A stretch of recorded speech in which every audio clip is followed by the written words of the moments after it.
नमस्कार दर्शकांना. आता मी आली आहे मॅजिक मेल्ट्स कॅन्डल स्टॉलला. आपण जाणून घेऊया गायत्री मॅम कडनं स्टॉल बद्दल. नमस्कार.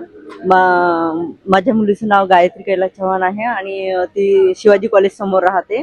शिवाजी तिथूनच ते सेल होत आहे आणि इथं एक्झिबिशन मध्ये आल्या त्यावेळेसपासून आमचा भरपूर सेल झाला आणि आमची ॲडव्हर्टाईज पण खूप मोठी झाली आहे.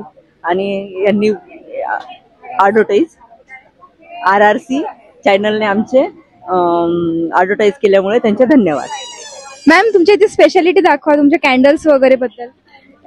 एक आहे बेअर कॅन्डल, दुसरी आहे केक कॅन्डल आणि ही आहे हे जार आहे गोल्ड आणि हा एक जार आहे. हे दोन कॅन्डल आहे. हे हार्टिंग हँड आहे, रोज बुके आहे, टुलिप बुके पण आहे आणि हा एक पिलर. तर इथे कॅन्डलचं खूप सुंदर कलेक्शन आहे. तुम्ही पण व्हिजिट करा. थँक्यू.